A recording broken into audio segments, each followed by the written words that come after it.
Þrír menn sem höfðu kynmök við andlega fatlaða konu að undirlagi yfirmanns hennar sleppa við ákæru. Yfirmaðurinn er ákærður fyrir að nauðga henni ítrekað árabil. Umfangsmikil réttarhöld hófust í dag. Ísraelsher fikrar sig sífellt lengra inn í Sýrland og ætlar sér að vængstýfa her landsins. Sýrlendingar sem búið hafa alla ævi við einræði eru einna fegnastir yfir nýfengnu málfrelsi. Stefnt er á að ríkisstjórn Samfylkingar, Viðreisnar og Flokks fólksins verði mynduð fyrir áramót. Formaður Viðreisnar segir vinnu dagsins í dag hafa fært flokkana nær hver öðrum í stóru málunum.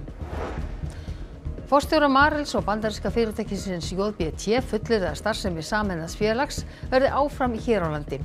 Verði yfirtaka JBT samþykkt verður til stærsta fyrirtæki heims á sínu sviði.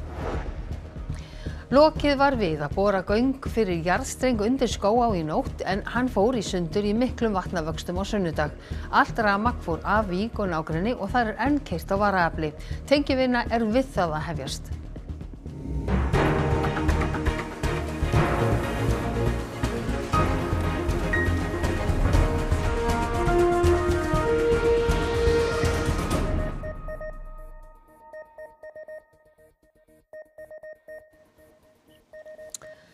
Komið sæl. 3 daga réttarhöld hófust í dag í máli 50 verslunarstjóra frá Akranesi sem er ákærður fyrir að hafa árabil brotið kynferðislega gegn andlega fötluðum undirmanni sínum. 3 menn sem hann fékk til að hafa mök við hana sluppu við ákæru. Maðurinn huldi ásjónu sína þegar hann gekk hjá myndavél okkar en leit þó stuttlega í linsuna eftir að hann settist á sakamannabekkin við hlið verjanda síns. Við sýnum andlitið ekki að svo komnu máli þegar dómur er ekki fallinn. Ákæruatriðin eru sláandi. Nauðganir oft í mánuði á 5 ára tímabili gegn konu sem saksóknari segir að hafi verið ófærum viðspyrnu vegna andlegrar fötlunar og háðunum sem yfirmanni. Kynferðislega áreitni gegn unglingssyninar og vinkonu hans sem bæði eru andlega fötluð og að hafa látið 4 menn sem hann kynntist á netinu hafa mök við konuna. Saksóknari veit deili á 3 þeirra en ákærir þá ekki. Þegar fréttastofa spurði hvers vegna fengust þau svör að réttarhöldin væru fyrir luktum dyrum og því mætti engar upplýsingar veita. Maðurinn er giftur og á börn og barnabörn. Brotin voru framin þegar hann var verslunarstjóri í stórri matvörubúð í Reykjavík og hafði gegnt því starfi í fjölda ára. Þegar lögregla hafði samband við stjórnendur fyrirtækisins vegna rannsóknarmálsins var honum sagt upp samdægurs.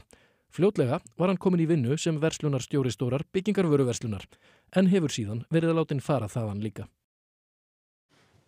Ísraelsher heldur áfram árásum á hernaðarinnviði í Sýrlandi og hermenn hafa fikrað sig enn lengra inn fyrir landamæri Sýrlands.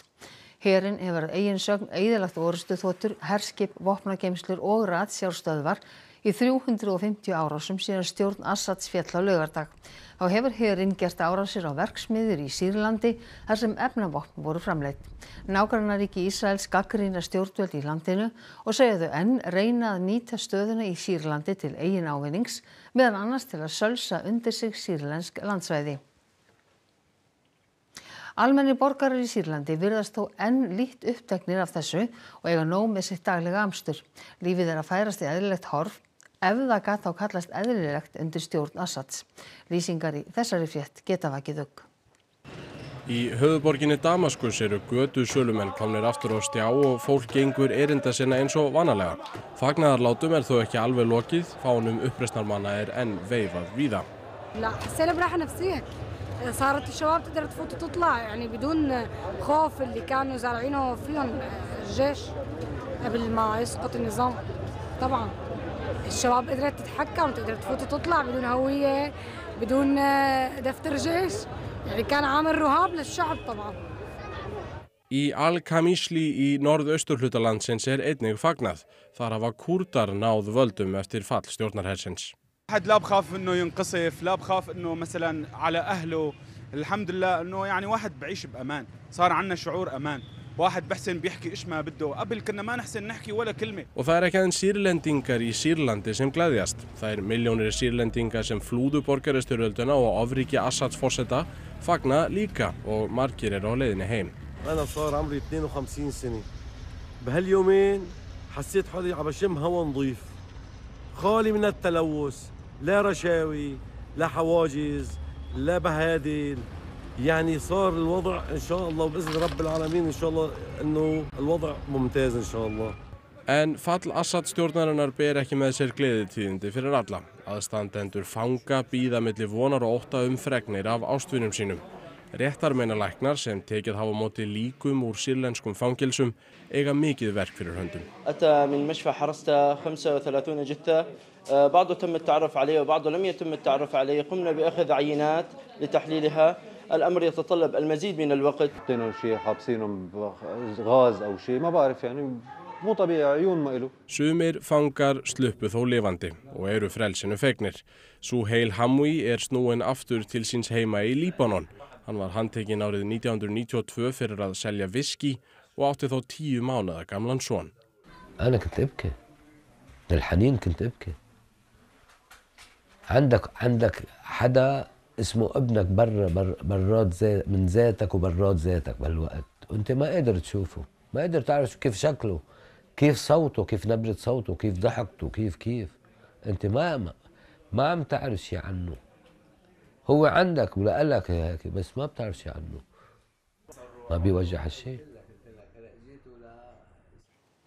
Formaður Viðreisnar segist vongóðum að vinnuhópar sem fundað hafa helstu og mikilvægustu málaflokkana skili niðurstöðum sínum fyrir helgi. Miklar líkur séu að ný ríkisstjórn verði mynduð fyrir áramót. Já, það gengur bara þokkalega. Við höfum verið að taka svona einn dag fyrir í einu og þessi dagur gekk bara ljómandi vel. Starfshópar í gangi og það lítur allt út fyrir það að þeir haldi áætlun og það verið búið að skila fyrir helgi. Vinnuhóparnir eru 6 og hófu störf í gær. Í þeim sitja fulltrúar frá Samfylkingu, Viðreisn og Flokki fólksins, 2 úr hverjum flokki. Þeir hafa fundað stíft til að fjalla ítarlegum helstu og mikilvægustu málaflokka í aðdraganda stjórnarmyndunar. Formennirnir hafa líka hist á fundum og fá síðan niðurstöður vinnuhópana til að vinna úr. Þorgerður segir góðan gang í vinnunni og flokkarnir búnir að nálgast í stórum málum. Ýmislegt standi þó enn út af. Já, það er náttúrulega að vita það öll að það eru efnahagsmálin sem eru stærsta úrlausnarefnið og eftir þessar nýjustu tölur afkomu ríkissjóðs frá fjármálaráðuneytinu sjálfu að það gerði náttúrulega verkefni snúnara en við munum að sjálfsögðu nálgast það af festu og ábyrgð. Samtölin eru góð, samtölin eru í gangi. Það er vísbending það að það er meiri líkur heldur en minni að við séum að nálgast og svo ég segi dagurinn í dag var fínn. Þess eðlis að ég myndi segja mér líkur á að þetta náist fyrir áramót. Óskabarnið Marel verður ekki útlenskt þó bandaríska matvælafyrirtækið JBT eignist meirihluta í því, segir forstjóri Marels. Mikilvæg starfsemi verði áfram hér á landi. Hluthafar í JBT samþykktu nær einróma yfirtöku fyrirtækisins á Marel og nú beðið niðurstöðu hluthafa í Marel sem liggja á fyrir í næstu viku, en vinna við yfirtökuna hefur staðið það bil ár. Hluthöfum og fleirum var boðað kynningu í dag í Marel með forsvarsmennu JBT og Marels. Forstjóri JBT segir mikil samlegðaráhrif af sameiningu fyrirtækjanna. The valuation, when all things considered, is about 3.5 billion euros, and together we should have a market capitalization north of $6 billion on a combined basis. So we will be the largest, one of the largest, if not the largest, food technology business globally. So it's quite exciting. Fari allt samkvæmt áætlun munur hluthafar Marels eiga 38% í sameinuðu fyrirtæki. Dekk segir aðstöðun í höfuðstöðum Marels mjög góða og þekkingu starfsfólksins mikla. Starfseminni verði því haldið áfram þar. Absolutely, yeah. So this is a wonderful facility. We recognize the legacy and the importance culturally of this facility. This is something we've talked about with the Marel shareholders as well as their board of directors, and that's certainly something that we feel is important to the combined success of the business, absolutely. Árni Sigurðsson forstjóri Marels segir starfsmenn sameinaðs fyrirtækis rúmlega 12.000 og viðskiptavini í yfir 200 löndum. Líklega er óhætt að segja að Marel hafi verið eitt af óskabörnum þjóðarinnar, líkt og sagt var Eimskipafélagið á síðustu öld. Aðspurður hvort óskabarnið sé nú að verða útlenskt, segir Árni að það fær eftir því hvernig þróunin verður, en hlutafar Marels, sem sumir hafi verið það lengi, eigi áfram hlut. Og ég vona svo að það haldi áfram. Og þá það að klárt mála mikilvæg starfsstöð, íslenskir hluthafar, þannig að ég held að sé Ég held að sé ekki hægt að segja að Marel sé að verða beint útlendingur, en þetta er augljóslega breyting og höfuðstöðvarnar í fyrirtækinu verða í Bandaríkjunum. Það er alveg rétt, en við verðum með mikilvæga starfsemi hérna áfram. Verktakar hafa unnið sleitulaust við að koma rafmagni aftur á rafstreng sem sér Vík í Mýrdal og nágrenni fyrir rafmagni. Strengurinn fór í sundur í miklum vatnavöxtum í Skóga á sunnudaginn og enn er keyrt á varaafli. Borað var undir ána í nótt og í dag hefur verið unnið að því að draga jarðstrenginn þar í gegn og tengja. Mikið rigndi í dag og verktakar reistu tjald yfir sig til að skýla sér fyrir rigningunni. Tjaldið var fjarlægt núna rétt fyrir klukkan 7 og eftir stendur Benedikt Sigurðsson fréttamaður. Þú ert við brúna yfir Skóga þar sem verið er að tengja. Hvenær verður straumnum hleypt á? Já, það nú stóra spurningin eins og þú sagðir, þá var hérna bara mér á vinstri hönd, þá var nú tjald þegar við komum hérna í dag og þá var verið að hefja undirbúning að því að tengja þennan jarðstreng og reyna að koma straumi á Vík. Vinnan hefur gengið bara mjög vel að mér skilst, en maðurinn hérna við hliðina á mér, hann ætti nú að geta sagt okkur það hvenær verður komin eðlilegur straumur á Vík í Mýrdal. Gæti það orðið í kvöld? Herri, já, við stefnum að erum að fara að hleypa á þetta bara núna hvað á hverju. Það er fólk í bæði Vík og í Holti þar sem þetta er ekki frá og þeir eru bara að fara að spennusetja þetta núna eftir smá stund. Er eitthvað sem fólk kannski á að varast þegar rafmagn er að koma inn eða þarf að taka eitthvað tæki úr sambandi eða eitthvað slíkt? Nei, fólk á ekkert að vera varverið neitt svona, það á ekkert að vera neitt straumlaus á meðan sko. Við tökum bara álag yfir á strengjinn og þá er þetta að keyra niður vélarnar, þannig að það verður engin straumlaus á meðan sko. Þið kláruðu að bora hérna undir ána sem er hérna rétt fyrir handan okkur í nótt og þið dróðu síðan í þetta og tengdu svo áðan. Gekk þetta allt saman samkvæmt áætlun? Já, ég held að það bara gengið mjög vel og búin að vera fullt af mannskap og staðið sér vel og þetta er bara búið að ganga þrjusu vel. Nú var strengurinn plægður niður þegar hann var upprunalega settur á alltaf 2 metra dýpi og jafnvel rúmlega það. Er eitthvað skýring á því hvernig, akkur flæddi ofan á honum? Ég veit ekki alveg skýringuna, það náttúrulega var alveg svakalegt vatnsveður, það var alveg beljandi fljót hérna, flæddi alveg eins og það sem við stöndum núna, þannig að það er búið að ryðja sig bara á inn og svo er eitthvað búið að taka efni þarna fyrir neðan, þannig að spurning hvort að það hefði haft einhver áhrif á þetta, mókast ofan á, en eins og ég segja það var náttúrulega gríðarlega mikið vatn og flæddi hérna yfir nokkra vegi hérna þess lengra og þannig að það sé ekki skýringin. En við fáum kannski ekki endilega svarið því hér og nú, en það kemst vonandi straumur á allt og alla í Vík í kvöld, en við kveðum hérna af Bökkum Skógaár að sinni. Takk fyrir það Benedikt Sigurðsson fréttamaður og við förum aftur til útlanda. Þúsundir Kaliforníubúa hafa yfirgefið heimili sín á flótta undan miklum skógareldum rétt austan við Los Angeles. Mikill vindur torveldar slökkvistarf. Skógareldurinn Franklin kviknaði á mánudagskvöld og miðjan dag í dag hafði 1600 hektara svæði brunnið. Enn hefur ekki orðið ýkjamikið eignatjón en aðeins nokkur hús í Malibu, úthverfi Los Angeles, hafa orðið eldunum að bráð. Takist ekki að hægja á útbreiðslunni er þó óttast að kvikni í fleiri húsum. Íbúum á hamfarasvæðinu er brugðið. Last night it felt like a movie. To be honest, it felt surreal. It felt like this can't be happening. Because the images that I was seeing was like the closest, most dangerous, craziest looking fire I ever saw in my life. And the smell and the smoke. I mean, seeing palm trees I've seen for 10 years that are just lit like a candle. Stúdentum við Pepperdine háskóla sem er nærri hamfarasvæðinu var í fyrstu sagt að öllum væri óhætt. En þegar vindar snerust og eldarnir nálguðu stúdentagarða skólans breyttist staðan fljótt. Then all of a sudden we look back out there after we think it's being contained and the smoke has like tripled in size and it looks, you can start seeing like the actual flames in the canyon like coming onto campus. And so that's when we were told to evacuate our residents. Vindhraði í og við Malibu hefur mælst upp undir 20 metra á sekundu og jafnvel enn meiri upp í fjallshlíðum. Það telst ekkert ofsaveður en nóg til að torvelda slökkvistarf. Tímabilið er hafið í helstu skíðaperlum Austurríkis.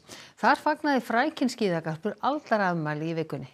Happy birthday to you, Happy birthday, lífa Gottfried. Eftir að hafa skálað í freyðivín í tilefni dagsins gelti Gottfried sér í brekkurnar. Þangað fer hann sjaldnar en áður en sennilega mun oftar en meðal maður á besta aldri. Zwischen 120 und 150 skíðdaga. Og her var við leið 40. Skíðatímabilið í Austurríki stendur frá desember og fram í apríl. Þar hefur glæðst ferðamannastraumurinn síðustu ár en mörgum skíðasvæðum gekk hægt að komast aftur á stað eftir COVID-faraldurinn. En þar eru allir glaðir ef fleiri væru jafn duglegir að mæta á Gottfried sem brunar niður brekkurnar þó úthaldið hafi minnkað með árunum. Og þegar hann kemur í skálan tekur næsta sport við. Und då spiller mit meinem Kumpel, der ist 20 Jahre jünger wie Blitzschach. Das ist eine Uhr, das heißt, das sind 2 Uhren. Und wenn du ziehst, und man drückst auf die Uhr und dann er gezogen auf seine.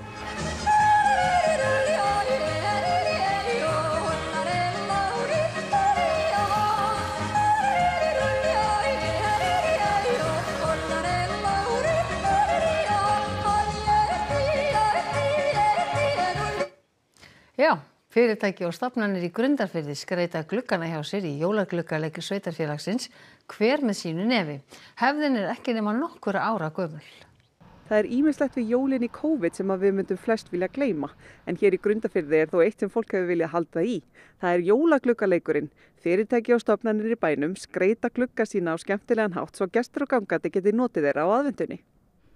Upphaflega snýst það bara að gera eitthvað svona saman án þess að snertast á þeim tíma og gleðjast og svo var þetta bara mjög skemmtilegt.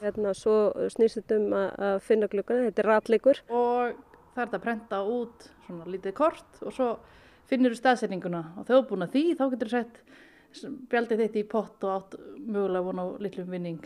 Menningarnefnd Grundarfjarðar skipuleggur leikinn. Marta segir leikinn varpa ljósi á hugmyndaauðgi Grundfirðinga.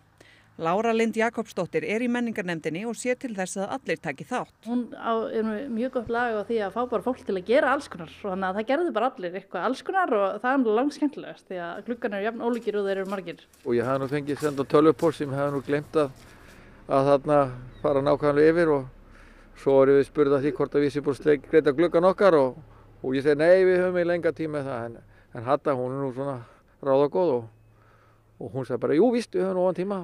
Og við getum alveg gert heilmikið á 5 mínútum og ég er nú frekar ráðagóð. Það er hugsað í lausnum hérna. Við veitum alveg hvar fæstu líkill númer 10 er, hann hangir á jólagreininni og ef við þurfum að nota hann bara sækjum við hann og skiljum hann tilbaka þegar við höfum notað hann.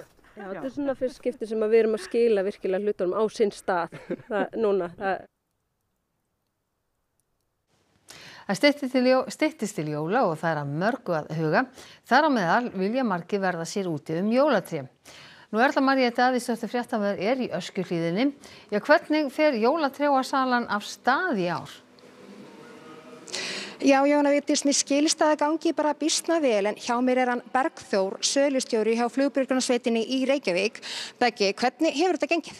Bara ágætlega. Ég er nú viðurkenna að ég er ekki alveg með tölun og hreinu, við erum svona búin að selja eitthvað 750 tré kannski, 70 dag cirka.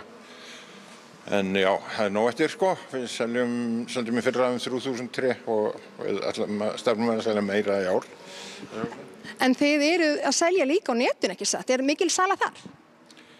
Það kann ekki að segja þessi mikil sala á netinu, en það eru nokkrir sem að kaupa á netinu og jafnvel ár eftir ár, þannig að þeir treysta okkur til að velja fyrir sér valið tré. Og hvað þarf svona jólatré að hafa til að bera? Hvað er svona vinsælast hjá fólki? Eftir hverju eru það að leita? Það er náttúrulega að leita eftir fallegum trjám, en þau þurfa helst að vera barrheldin og við erum með Normanstein sem er mjög barrheldin og stafafuru, íslenska stafafuru sem er líka mjög barrheldin. Og hvenær eru svona síðustu forvað fyrir fólk? Hvenær fer svona aðeins að hlaupa í söluna hjá okkur? Við gerum ráð fyrir að það verði mjög mikið að gera næstu helgi. Þá fer fólk átt að segja að það er stutt í jól og já, í síðustu ár hefur þetta klárast fyrir jól, þannig að það borgar sig að vera ekki allt of seint allavega. Takk fyrir þetta Bergþór, en nú styttist auðflögu jólin og stekkjastöður fyrst í jólasveitin væntanlega langt komin til byggða að gefa krökkunum í skóinn í kvöld, en við kveðjum héðan úr Öskjuhlíðinni. Takk fyrir það Erla María, eins gott að krakkarnir fari snemma svo í kvöld. Takk fyrir þetta. En Bergsteinn Sigurðsson, hvað ætlið þið að bjóða upp á í Kastljósi kvöldsins? Já, við ætlum líka að tala jólatré, við ætlum að fara dýpra á með vopnuð vélsug alla leið upp í Heiðmörk. Að sjálfsögðu. En aðalmálið það verður íbúalýðræði. Íbúar í Ölfus, þeir höfnuðu í íbúakosningum helgina að mölunaverksmiðja Heidelberg fengi starfsleyfi. Og við höfum nýleg dæmi frá Selfossi og auðvitað Hafnarfirði þar sem íbúar hafa kosið veigamikil mál, kannski fyrir minna hérna í Reykjavík og ætlum að ræða þetta við þau Dóru Björt Guðjónsdóttur, borgarfulltrúa hérna í Reykjavík og Valdimar Víðisson, formann bæjarráðs í Hafnarfirði, þessi mál hér á eftir. Og svo kíkjum við á Köldu, skómerkið sem fékk Indriðaverðlaunin á dögunum. Heldur betur, missum ekki að Kastljósi. Takk fyrir þetta Bergsteinn. Og við lítum að sjálfsögðu til veðurs. Það sunnan og suðvestan 8 til 15 metrar á morgun og skúrir eða slydduél en létt skíðað norðaustanlands. Hiti verður að 6 stigum og það snýst í norðvestanátt með snjókomu norðvestan til annað kvöld og kólnar. En Birta Líf Kristinsdóttir veðurfræðingur fer nánar yfir horfur næstu daga að loknum íþróttafréttum sem Þorkell Gunnar Sigurbjörnsson sér í kvöld. Eygló Fandal Sturludóttir endaði í 4. sæti í sínum þyngdarflokki á heimsmeistaramótinu í ólympískum lyftingum í dag. Hún setti 2 Íslandsmet. Snæfríður Sól Jórunardóttir synti síðdegis í undanúrslitum 100 metra skriðsunds á HM í 25 metra laug í Ungverjalandi. Og það réðist fyrir í dag hvaða lið mætast í undanúrslitum EM kvenna í handbolta. Þetta og fleira í íþróttum hér eftir fréttir. Og þá ætlum við að rifja upp helstu atriði fréttatímans. 3 menn sem hafðu kynmök við andlega fatlaða konu að undirlagi yfirmanns hennar sleppa við ákæru. Yfirmaðurinn er ákærður fyrir að nauðga henni ítrekað árabil. Umfangsmikil réttarhöld hófust í dag. Ísraels her fikrar sig sífellt lengra inn í Sýrland og ætlar sér að vængstýfa her landsins. Sýrlendingar sem búið hafa alla ævi við einræði eru einna fegnastir yfir nýfengnu málfrelsi. Stefnt er á að ríkisstjórn Samfylkingar, Viðreisnar og Flokks fólksins verði mynduð fyrir áramót. Formaður Viðreisnar segir vinnu dagsins í dag hafa fært flokkana nær hver öðrum í stóru málunum. Forstjórar Marels og bandaríska fyrirtækisins JBT fullyrða að starfsemi sameinaðs félags verði áfram hér á landi. Verði yfirtaka JBT samþykkt verður til stærsta fyrirtæki heims á sínu sviði. Loki var við að bora göng fyrir jarðstreng undir Skógaá í nótt en hann fór í sundur í miklum vatnavöxtum á sunnudaginn. Nýr hefur verið lagður og straumi verður hleypt á strenginn á hverri stundu. Þessum fréttatíma er að ljúka og það er komið að íþróttum, veðri og svo Kastljósi.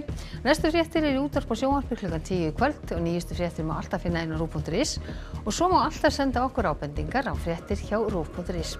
En við á fréttastofunni ætlum að segja þetta gott að sinni, verið sæl.